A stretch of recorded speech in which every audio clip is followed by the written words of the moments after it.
All right, let's jump right in. We are about to unravel a 2,500-year-old mystery that, honestly, has everything. A ghost king, a city under siege, a wild party, and a terrifying message from an invisible hand.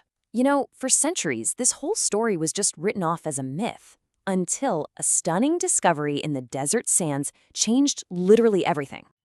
I want you to picture this. You are King Belshazzar of Babylon. You are throwing the party of a lifetime inside what you believe is the most secure, impenetrable city in the entire world. And then suddenly, all the music just stops. Every single eye in the room snaps to the wall. And there, you see it. The disembodied fingers of a human hand just gliding across the plaster, writing a message that nobody can understand. And this isn't just a spooky story. The account describes this incredibly visceral, physical reaction. The king's face goes white with terror, his knees are literally knocking together, and his legs just give out from under him. This isn't just about seeing a ghost, it's that sudden, horrifying realization that all your power, all your massive walls, and all your gods mean absolutely nothing. So, what's the backstory here? What could possibly trigger this kind of supernatural horror show? Well, it all goes back to a moment of supreme, almost unbelievable arrogance. Belshazzar is throwing this huge blowout for 1,000 of his lords. And get this, he's doing it while the entire Medo-Persian army is camped right outside the city, laying siege to it. He was so confident in Babylon's defenses, he was basically throwing a party in their faces. But then he takes it a step further. To top it all off, he calls for the sacred golden cups and bowls that were looted from the temple in Jerusalem, and he uses them as party cups, toasting his own gods of gold and silver and stone. It's the ultimate act of hubris.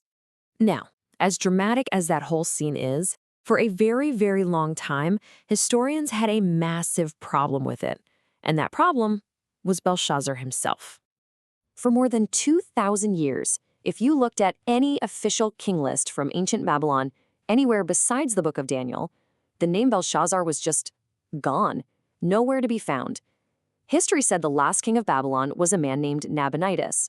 So, who in the world was this guy in the story? Yeah, this lack of evidence was a huge deal for critics. They argued that Belshazzar had to be a fictional character, a mistake made up by a leader author who just didn't know the real history. The story, they'd say, was a powerful piece of fiction, sure, but it definitely wasn't a reliable historical account. It was a classic case of a good story getting in the way of the facts. Or so they thought. But then, history itself started to speak. Not from old manuscripts, but from clay tablets baked in the sun, buried for millennia under the Iraqi desert. The age of archaeology was about to blow this ancient cold case wide open. Just think about the timeline here. It's incredible.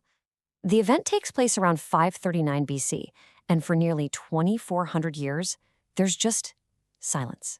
Nothing. Then, in the 1800s, archaeologists start deciphering these ancient cuneiform tablets, and they find a name, Belshazzar, son of King Nabonidas. By the 20th century, the ghost king was starting to look very, very real. And this new evidence completely flipped the script. For centuries, the official story was that Nabonidas was the one and only king, and Belshazzar was a myth, but archaeology revealed the truth. King Nabonidas had basically gone into semi-retirement in Arabia, and he had entrusted the kingship to his oldest son, Belshazzar, who was ruling in his place back in the capital, Babylon. He wasn't just a prince. The documents call him the chief authority. He was the acting king. Okay, so with this new information, let's go back to that banquet hall. Belshazzar is terrified, and he offers this huge reward to anyone who can read the writing on the wall. He promises to make them the third highest ruler in the kingdom.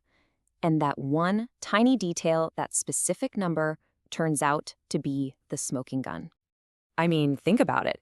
If you're the king, the top dog, the highest reward you can possibly offer someone is to be your number 2, your second in command, right? So why on earth would Belshazzar offer the number 3 spot? For centuries, this just seemed like a bizarre, illogical mistake in the story. But now, with what we know from archaeology, it suddenly makes perfect sense. And here is the beautiful solution to the puzzle. The number 1 ruler of the empire was his father, King Nabonidas, who was away in Arabia. The number 2 ruler was Belshazzar himself, the co-regent running things in Babylon, so the highest position he had the authority to offer was third in command. This tiny detail, once seen as a glaring error, is actually a stunning confirmation of the story's accuracy. It's the kind of thing only an eyewitness, someone who is actually there, would know. So the prophet Daniel is brought in. He turns down the king's gifts, but he agrees to read the message. The cryptic words written on the wall are many, tekel, and perez. So let's break down this divine verdict. The first word, mene, and it's repeated for emphasis, means numbered. Daniel's interpretation is brutally direct. God has counted the days of your reign, Belshazzar, and your time is up. The clock has just struck midnight on the entire Babylonian Empire. Next up is tekel, which means weighed. Now this is a personal judgment. Daniel tells the king, "You have been weighed on the divine scales of justice, and you've come up short. You're found wanting." It's a total indictment of his character, his pride, and his sacrilege. And finally, we have perez, which means divided. But here's where it gets really clever. The word perez sounds almost exactly like the Aramaic word for Persians. The message is unmistakable. Your kingdom will be divided up and handed over to the Medes and the Persians. You know, the very army that's parked right outside your gates. A prophecy that specific is one thing, but for it to be fulfilled almost instantly, that's something else entirely. The end came with shocking, unbelievable speed. The account is so stark and simple. That very night, Belshazzar was killed. The feast turned into a funeral.